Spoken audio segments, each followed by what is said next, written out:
Men, do you ever feel like you just can't get ahead? Like you're misunderstood? Like you have no one to talk to that truly hears you? And women, are you often frustrated, hurt, and saddened in your relationships with the men in your life? What if there were a community of like-minded men going through the same challenges that would support, hear, and understand what you're going through? Working together in unison to create understanding, intimacy, and strong connections. That's the Way of the Illuminated Warrior.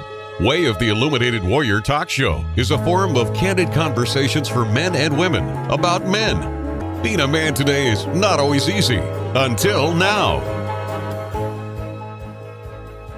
All right, we are back. It's wonderful to see my brother again. This is a show that we affectionately call Brothers Supporting Brothers. I'm your host, Waska, with my co-host here, David, aka Boy Super. So welcome, listeners. Welcome, David. Good to see you, brother. Hey, it feels good to be back. And I'm glad we got past our little technical difficulty. You over there on the other side of the U.S., but we still able to communicate. So, yeah, man. Tell me a little bit about how your year has been going.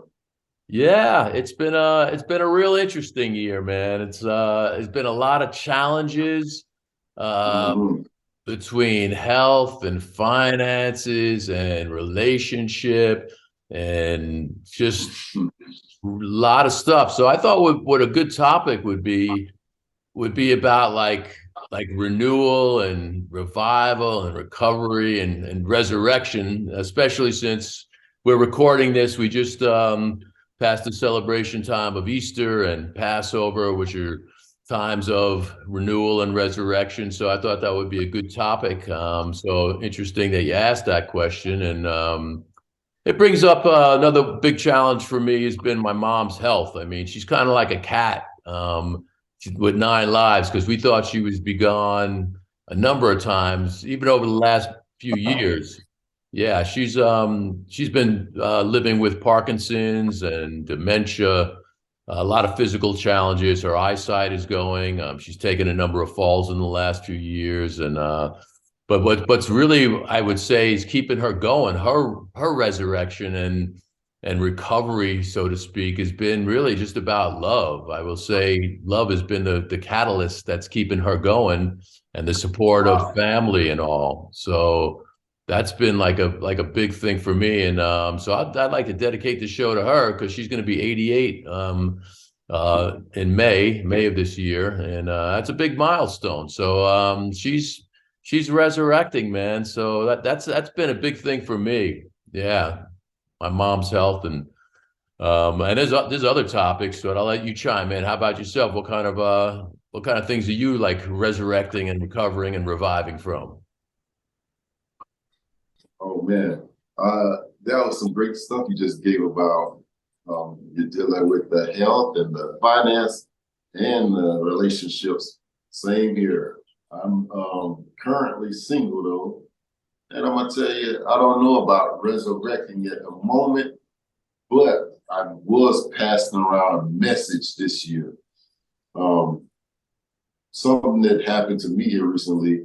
I had a nephew that was murdered in front of a corner store. So they got me out there marching for gun violence and doing all kind of, I stay in my community active role. So that's a big thing. We got the sheriff of the county to come down and speak about what their plans are for the, just random shootings or whatnot. I don't know if you know through the news, Florida is known for shootings for some reason, school shootings, gay club shootings, and corner store shootings. So, yeah, it's just weird. And then our governor actually passed a law to open carry. So that means you can have a gun on you without a gun license. So I'm guessing that's your protection, being that there's so much shooting. But we can see how that's a reoccurring situation. Anyway, that's that. On the spiritual note, I've been talking with the clergy of my community. Like I said, we doing prayer walks and all this and that. So I came up with this idea, man. I was a sketchbook artist. So now I'm about to take my sketches and put them in a book form but the name of the book is Seven Sins That Plague the Heart of Man. So obviously we're going off of seven. I think you might have got on one of my stereo talks when I spoke on seven sins, maybe. But I got the clergies to agree to speak on one sin per pastor. So now that's going to be like a spiritual archive, my book that I plan to publish next year. And then I'm going to have drawings of these. Actually, there's a demon associated with each sin. For example, Asmodeus is the demon for lust. You know, and I'm pairing it all up and I'm allowing these guys to speak on it. So the message I gave this year about resurrection, I was kind of trying to make a clear differentiation between Easter celebration and Jesus's resurrection. So this is a work of art I did in 2001. You know, this right here, I made that to pretty much jog your imagination, right? So I ask people, who do you think this is? And a lot of people answer, end up being Jesus. And then I say, you don't think it could be Moses or maybe Bob Marley? And then somebody say, is it you? And I said, no, but you know, this is something, I call it The Prophet, made in 2001. So this is already a 20-year-old work of art by me. And they enjoyed that. I sent you by text message the picture of where I had that, the church. I believe you got that, by girl. So yeah, man, it's just a ongoing effort to keep our morale up, keep the truth alive, and keep our hope, you know, for better days alive. Yeah. So yeah, that's what I've been dealing with this 2023.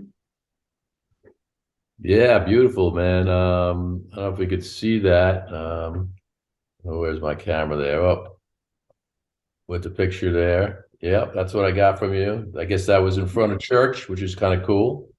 With the photos on there. That was actually at a festival. They had an Easter egg hunt festival. That's what that was. If you go on your text message, I think I might have sent you a picture. But if not, no worries. I can get that to you. But what did you think when you first saw that? Yeah, I saw the message and I thought, like when you say prophet, it looks kind of like a prophet, and I thought maybe Jesus as well.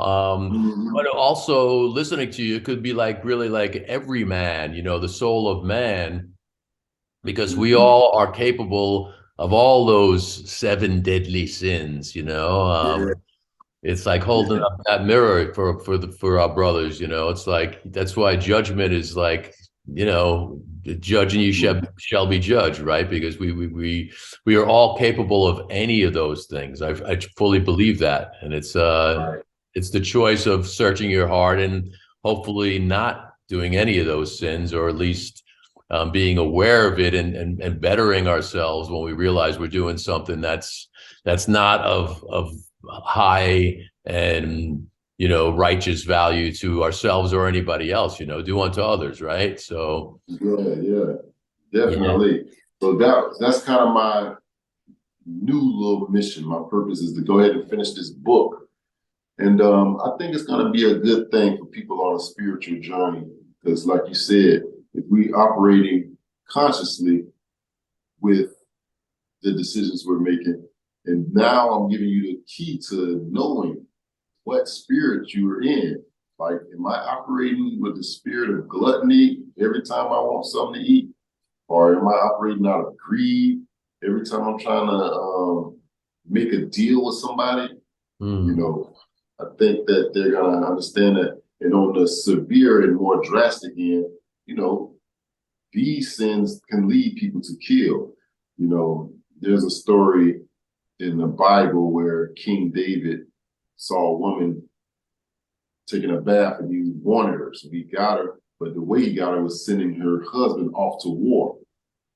And, you know, he could have died behind that just because of this guy wanting to have his woman operating out of lust. So all these things are deadly sins. That's why it's called that, because it can lead to some nasty outcomes. Yeah. But yeah, and other than that, I'm prepping for my showcase for Juneteenth. The public library wants me to do an art program for June. That's interesting. So things have been moving along pretty good. I'm trying to boost myself as the artist because I feel like visuals actually create a story. They say a picture is worth 1,000 words, you know, and then when you see it, you believe it type of thing. So I'm getting back into my artwork, and then I'm gonna push forward with a genre called Afrofuturism, you know. So even on the prophet, I got a lock of my hair.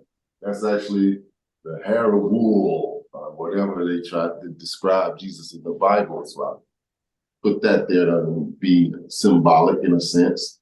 So and yeah, you got to know the world is operating off of symbols and music.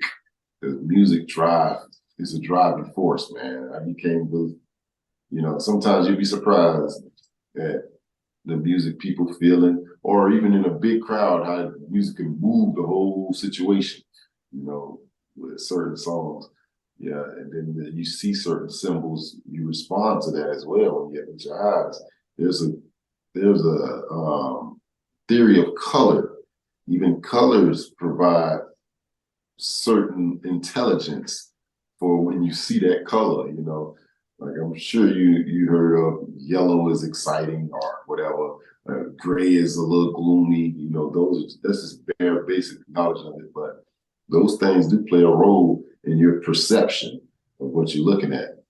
Yeah, yeah, that's fascinating to me also. But I just want to backtrack a little bit and say, yeah, my heartfelt feelings go out to your loss of your nephew, man. I mean, that's heavy duty, man. So yeah, sending you some love on that note, and that's Appreciate it. yeah, man, that's really challenging, and I love you're kind of like a paradox to me because you live in a place where there is heavy gun violence and these things are happening. You've shared these stories before, and it happens everywhere, you know. But you're experiencing that, and you're taking your art, your visual medium, and putting your heart and soul into it, and sharing that with the community, sharing that with your church, sharing it, you know, in a way that could be perceived as positive and reflective, which is beautiful, man. That's what it's all about, because it's a choice, man. You don't have to use it for that purpose, but you are, and I think that's really inspiring, you know. So kudos to you on that, bro. Definitely, that's a resurrection in itself, because you know it's life goes in cycles and circles. So there's death, there needs to be rebirth and revival and resurrection. So in a way, you know, I just see it as take it if you will as a metaphor for the loss that you're experiencing. You know, you're building something, creating something new in a positive vein, rebirthing something out of a tragedy, which which is a beautiful thing to do, because you don't have to go that direction. You could go downward into the dark spaces, but you know, it's beautiful. Yeah, definitely. Yeah. And I hope that it actually resonates. You know, again, I'm writing this book talking about these deadly sins for people to kind of get a grasp on how they're operating mentally. Because, you know, you could be under the influence, or you could just be an alcoholic or something, and you don't even know when that animal takes over your thoughts and make you want to have rage, you know, and wrath. Now, wrath is one of them. Wrath is equivalent to hate. That's one of the 7 deadly sins. And when you understand those things, you then may go out into the free world and be aware of those things when you see it and when it's in you. So, you know, that's the reason for me connecting with the pastors and getting them to speak on those things, to give point of views and make the book interesting. You know, like the pictures are going to be cool, but make it interesting because there are others engaged in it. Like I never wrote a book before, and I'm already jumping in with co-author status type of thing. So so hopefully this will be something, because of course I'm gonna have it in the churches for people to get and read. because you talked about solutions. How you really gonna stop people from shooting each other? So I'm trying to get that spiritual aspect of it, infuse it in you so that you say, oh, I should do good. Because I honestly think there's more good in the hearts of man than there is evil. So yeah, that little thing, this book is really gonna be something for the community. I believe that.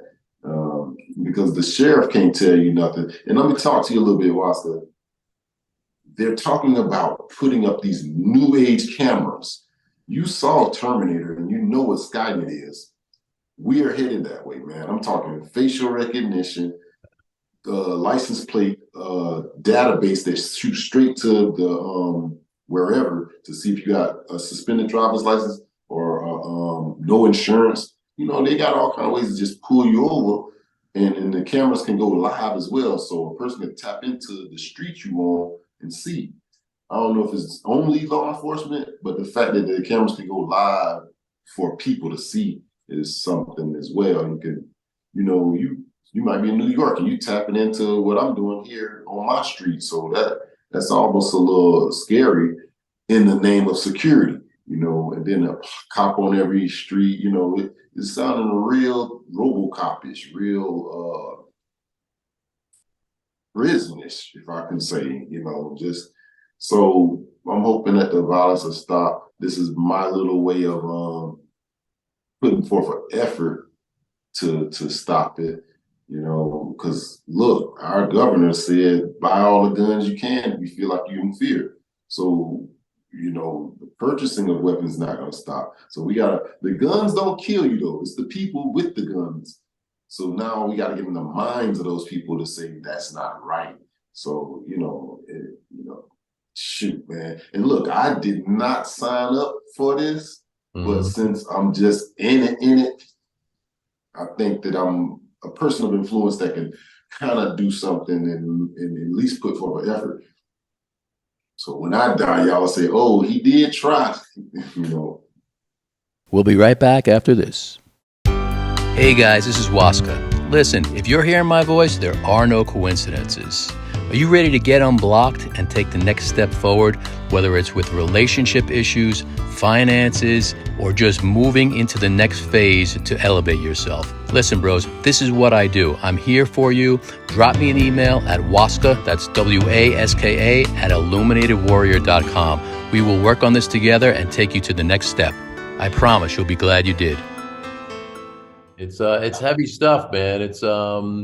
It's interesting because the Skynet and Big Brother, it's very, very real. We've been dealing with this for quite a while. I think it's just the reality of where we're at. So you really got to be really cognizant of what you're doing at all times, because you just don't know when you're being watched. I assume especially being in media my whole life, I just assume I'm being recorded, like especially when I'm in a TV studio. I tell people, I'm like, just assume that you are being recorded at all times, because that's just the reality of it.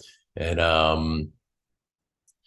so that's part of it, which that's the government is doing what they're doing. It's George Orwell, 1984 is here now. It's Big Brother is watching, and we just have to be cognizant of our own space and what we're doing, and just I think it comes back to that mindset, like you're talking about, that you want to reflect in your books and all. Like media, I've seen so many things over the decades that I've in it. Media influences so much people's mindsets. It can be totally not even in reality, but we'll buy into it. If you see it enough times, it becomes real, and it becomes that repetition becomes like, oh, okay, that must be real because we're seeing it, on TV or in the news and movies, commercials, that it must be real. But it's, you got to check that, and be your own authority. And so I think it's really important to just come full circle. To me, it all comes back to the L word, man, love. Like, we wouldn't need these cameras. We wouldn't need cops on every street. We wouldn't need to be monitored and watched and viewed in such a way that we got to prevent these crimes. Okay, reality is reality, but if there was a lot more unity and love out there, a lot of these things wouldn't even be necessary. So for me, I definitely feel the same way, man. If it was love, but you know, there's not a lot of, um, I don't know the word for it, but just not a lot of money in love, you know, because I'm talking about on the monetization. Like, let's go into my conspiracy. You know, to keep the cops, there has to be some wrong going on for to keep them. And to build more private prisons to make money, you have to find new ways to capture these people. So laws are being made to disenfranchise certain people, you know, and now we're talking about just the whole. I'm not really trying to blame the police, but the police force. Just imagine if you're aggravated. You know, they're not equipped to handle an aggravated person.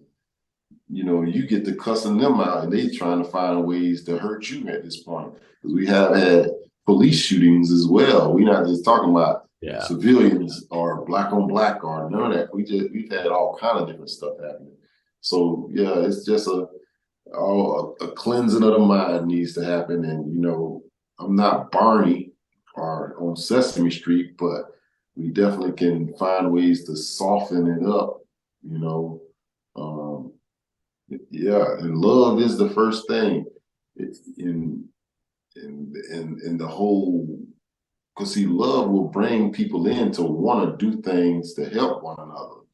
You know, the music is so captivating, talking about "I did your girl" and you know, these are the drugs I take. You know, that music is really influential. Yeah. So we got to put a drop in the bucket for the positive side, man. That's what we got to do. Absolutely. I'm glad you're illuminating this thing, man. As you would say, fighting for just want to be right. You know, I don't know where the people went that just the type of folks that just have an urge to want to be right, do things the right way. Where are you guys? What happened?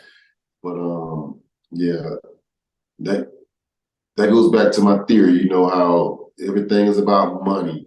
Like we got to catch people, we got to feed them the drugs and take them to jail for the drugs. Keep people's minds focused on sex because that sells, and you know all that is the greed and the lust and the gluttony. You know, I'm keeping my mind fresh on some of the dialogue in the book. You know, because I often ponder about those things. You know, it's a wild thing living in this world. You know, when you were a kid, everything was fun in a sense, and now that you have to deal with any type of issues, you know, you got to deal with your health. You got to deal with staying. Look, it's always a bill. You're not promised to be where you live at all times if you can't pay that. So on top of that, you're dealing with these forces that want to control you. You know, I also advocate for one of my friends. He's in the Alcohol Anonymous, so we have those brotherhood talks in that group. Oh, I'm actually a part of a group called Circle of Brotherhood. So that's my backup when it comes to these issues. I have people I call, we can kind of have a meeting, and then we can go to the church. Then, you know, so it's a lot of people in the community that's fed up, and, you know, I'm within that whole battle. And yeah. But I don't want to use the whole, our first conversation, our first show to talk about grim stuff. Oh yeah. On the lighter, yeah. It's reality. I mean, I hear you, bro. It's reality, and yeah, it's perception as well. So, like, you know, just thinking about you talking about the police, I think it's a very tough situation because not all cops are bad. There's obviously we've seen enough cops that have like taken the power to their heads and done horrific tragic things. And that's not necessarily all of them. But I just always think, like, on the side of the cars that I've seen where I lived in New York and other places, it always said like respect, courtesy, community. And that's not always the case. I mean, it's easier for me, obviously, being like a white guy. I'm not going to be hassled as adverse to being stopped by somebody of color. Absolutely, I've seen that before. I know that's true. That being said, also, I still feel intimidated a lot of times when I get stopped. Not necessarily. I'm in North Carolina now. They're friendly. They're much nicer, and you could have a conversation. But when I was in New York, not all of them, but especially like the state troopers, if I got stopped for, maybe allegedly speeding, I wasn't speeding, of course, but whatever it was, I would feel intimidated. So I could only imagine, when people are being profiled, because that is a very real thing. So, I'm not advocating one way or the other for anything other than that equanimity and seeing each other as people and not as money making, not as objects, not as better than or less than. And, once again, comes full circle back, can we just love each other, man, and stop this, nonsense of trying to dominate and, how do I make money off of you and them? And, because it's not an us and them thing, although it is, what we're seeing is a lot of us and them. And that's that saddens me a lot because right now we're in 2023. I mean, for God's sake, I mean, in the scheme of time, it's a short period of time, but it's a massive amount of time that we can't really elevate our spirits to be, taking care of our brothers and sisters. I mean, it really doesn't take very much to do that. So it shouldn't be years or decades even that we've elevated to that point. So but yeah, man. So we're coming to the end of our time. So let's just talk a little bit about just wrapping it up and bringing everything full circle. Like, the trials and tribulations, the art, the creativity, and the resurrection. So we'll end on a positive note. So what comes to your mind, like just in our conversation, and what you'd like to like share with the peeps on that? Yeah, I could just say, have love. If you don't know the story of Jesus, not trying to be a minister right now, but if you don't know the story of Jesus, it was a situation where he was betrayed for the money. He was sold, and then they built a case out of hate to put him up on that cross. But the thing about it was his destiny. And the thing about that, the resurrection proved that he was the Christ. So that's good news for us that he died for our sins. If you're in that faith. So, and then on top of that, just have faith, have love and have faith. And I think those two factors will bring you into living a healthier, strong life, being more courageous. And you know what I like to say on the back end, stay dangerous. You know what I'm saying? Yeah. Hey, Waska, it's definitely been a pleasure. And I'm glad we fixed the thing and was able to still speak on this platform. And, it's great. Absolutely. Yeah. We overcome the challenges, the technical challenges of starting the show, but we got it under wraps. And it's, this will be more to come for the people who have enjoyed our Brothers Supporting Brothers show in the past. And, it's always good to see you, my brother. And I'll just kind of wrap up with the same thing also, like, again, honoring my mom and just being mindful of my friends, my community, my brothers, down in Florida and across the world, and my sisters, and just having that connection. And really, love, to me, man, love is the answer. The question is irrelevant. Love is the answer. So I'll just leave it on that note. And as I like to always end the shows, leaving with the intention to illuminate our paths with loving kindness. So I'll leave it with that. Visit IlluminatedWarrior.com if you'd like to go deeper and find out more about what's available within the Illuminated Warrior men's transformational community. Tune in next time for more candid conversations for men and women about men on the Way of the Illuminated Warrior talk show. Until next time, illuminate your path with loving kindness.